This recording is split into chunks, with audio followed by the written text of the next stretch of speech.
Well, thank you very much. There's, in the COP language, if I'm sitting with my Minister of Environment, she would say any adaptation has to come from grants. We shouldn't even take concessional loans from the World Bank or African Development Bank for adaptation. So there's an inherent belief in the negotiating space that with adaptation, that these are natural resources, the desertification and so on, and therefore the pocket of grants should be provided. In reality, we want to move ahead when we talk about water waste management projects, when we talk about agriculture, which is very important for food security, when we talk about water desalination. Many of these projects have two components. If I'm talking about water waste management, these are public goods, so there's public investment that comes in. But when it's managed properly, it can provide opportunities for agriculture, that here comes the private sector to actually invest with the farmers, to invest in terms of the value chains for exporting and so forth.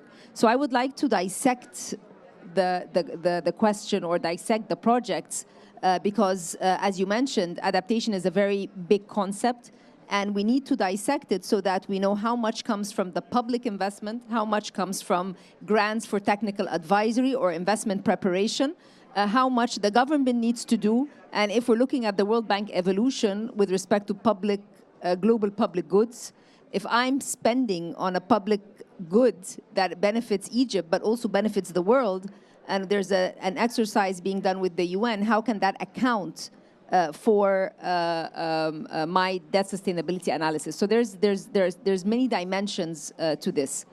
Our experience has been, we put together a country platform that includes adaptation projects, identified adaptation projects, both on the food side and the water side. And they are linked to some extent with our energy nexus or with our energy projects.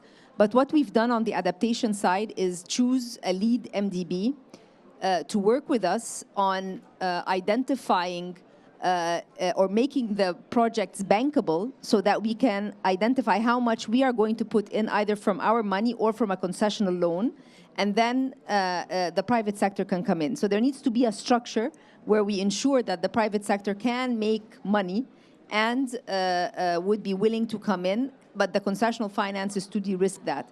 So there's no one-size-fits-all.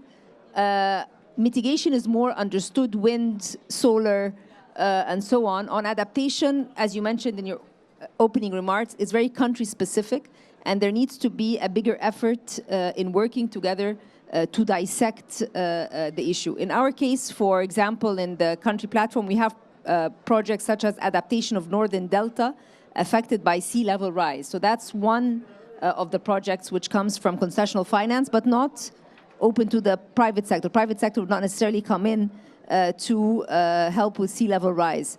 But if we're looking at, for instance, improving agriculture climate resilience by modernizing on-farm practices, that is one project where philanthropy or private sector engagement might find it with a certain level of return.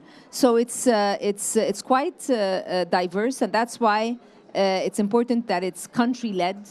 It's important that all of these are within the national plans as well, so that there is a level of transparency in the communication with the private sector, with the MDBs, and also with the public.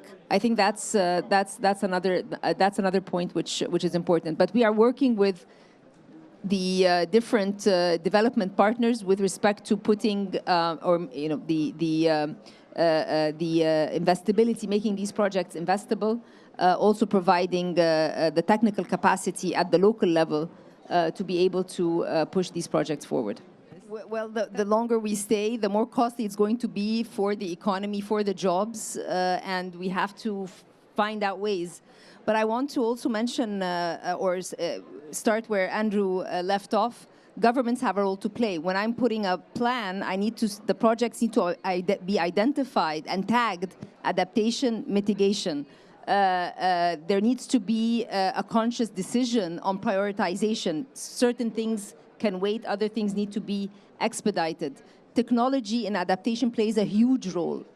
The economies of scale on farming particularly, by using some technology, brings a big stream of revenue for the investor, but also for the community. So there's an impact. If we're doing an impact analysis on the number of individuals, particularly in middle income, emerging and low income countries, that would benefit from I don't know, $100 of investment with technology, I think that is going to be definitely you know, a bigger return on investment. So the other aspect is, how can we show that it worked in many cases? And we try to put together examples, particularly from Africa, where the private sector has gone into what is labeled as adaptation projects and have been able to make profit.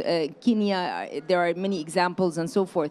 So this also gives an appetite and a showcase that it is possible and it can work. So that's, it's not completely dull or yes or no. There are no corner solutions, corner answers. It's not a binary answer. But showcasing how we can scale successful examples is important. You mentioned, you know, giving examples. We have a very good integrated farming project in Egypt that now is helping farmers with carbon credits. So here you've been able to use an innovative financing tool for mitigation at the farm level with farmers. So there's a monetization. We're also thinking about resilience credits, another way to look at adaptation projects and monetize, so that the private sector can come in with some of the tools as well.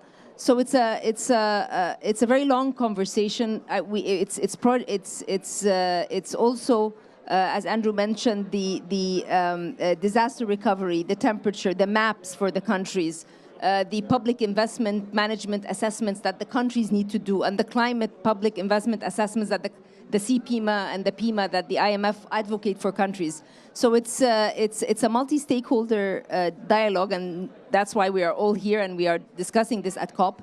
And I think year after year, we're getting a little bit better. We're getting better examples, and we are seeing the private sector and philanthropy in the adaptation space in different countries. I think it's very important that the government does not crowd out the private sector, but puts the minimum amount of public investment required to make the investment worthwhile. So that's why if we're doing country platforms, which are investment plans, for example, in our case, we've identified that these are the priority projects. This is the minimum we will do in terms of publicly, so that we can bring in the private sector. The other thing is to do all the regulatory reforms required. For example, we changed the water law to allow private sector to be able to be engaged in the water sector, for instance, one of the very regulated sectors. So there's a process of deregulation, which is important. There's a process of creating more competitiveness for the private sector to come in, which is important. And also being mindful when you're designing these reforms that you are addressing what Andrew needs to be able to come in the country and implement or invest with the money. So that definitely government should be a building block in creating the environment and putting the minimum, and trying to work with the international partners to bring in the concessional that will be leveraged going forward. So these are all pieces or pillars that the government needs to work on.